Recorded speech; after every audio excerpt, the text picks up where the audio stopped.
Olá, que a graça e a paz do Senhor esteja com cada um de vocês. Mais uma semana está começando.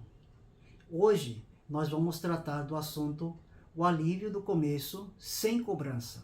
E a base bíblica é de Apocalipse capítulo 2 e vamos ver o versículo 4 e 5. Tenho, porém, contra ti que abandonaste o teu primeiro amor. Lembra-te, pois, de onde caíste, arrepende-te e volta à prática das primeiras obras. Para uma ideia completa, meus irmãos, poderíamos ter incluído aqui os versículos 2 e 3.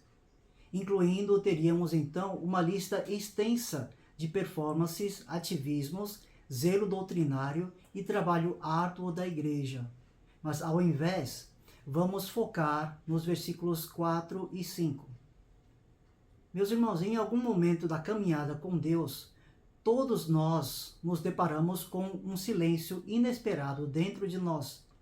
É aquele período em que o coração parece dormente, as páginas da Bíblia parecem nos cansar, as palavras de oração parecem não passar do teto e que ir aos cultos passa a nos exigir um esforço imenso, quase mecânico. Historicamente, os antigos chamavam esse deserto de assédia, mas nós o conhecemos como apatia espiritual.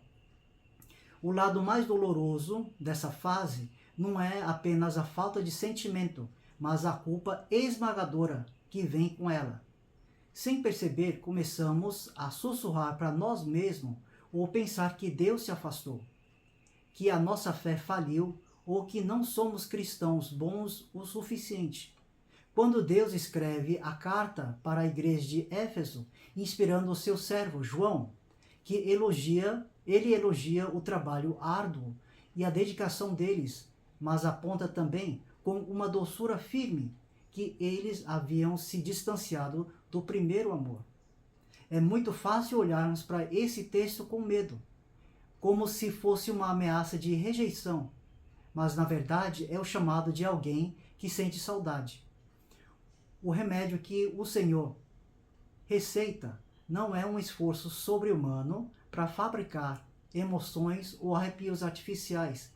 Ele nos convida a dar passos simples, olhar para trás com carinho, lembrar, reconhecer o cansaço do coração, arrepender-se e também voltar a fazer os pequenos gestos do início, que é praticar as primeiras obras.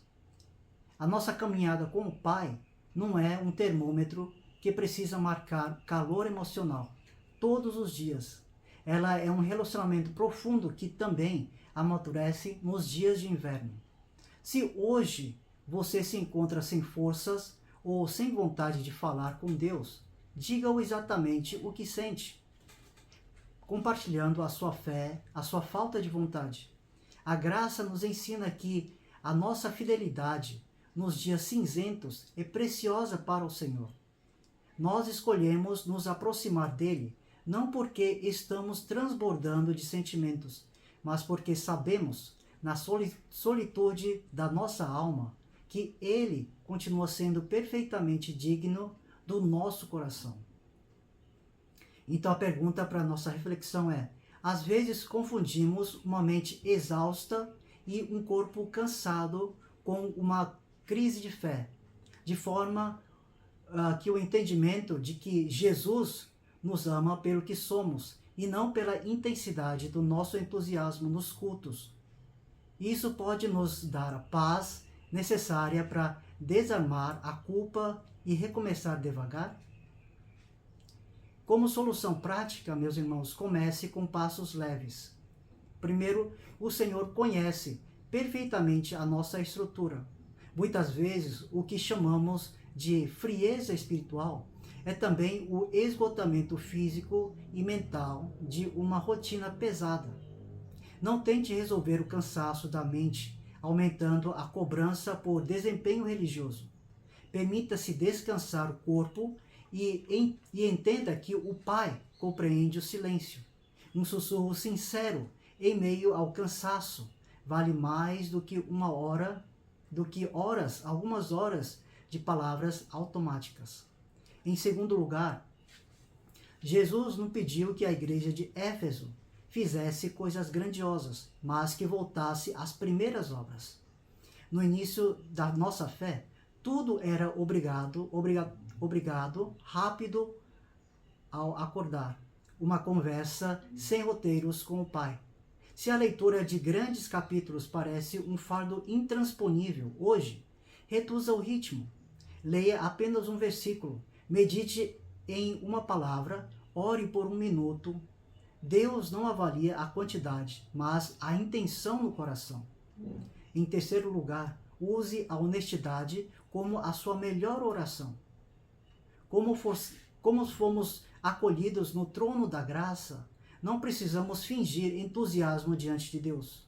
Se a sua oração hoje for apenas: Pai, eu não estou sentindo nada, estou cansado e o meu coração está cinzento, mas eu escolho estar aqui. Se for esta, então essa será a oração mais linda da sua semana. A transparência desarma a religiosidade de fachada e nos aproxima do Espírito Santo, o Consolador, que sopra bem devagar nas cinzas dos nossos corações. Concluindo, meus irmãos, então, a tua salvação e o amor de Deus por você não dependem da tua performance emocional. Então deixe os seus ombros relaxarem. Você não perdeu o seu lugar no coração do Pai, só porque o seu dia a dia perdeu o brilho por um instante. O olhar de Jesus sobre a sua apatia não é um olhar de decepção ou de cobrança por um fogo que você não consegue acender sozinho.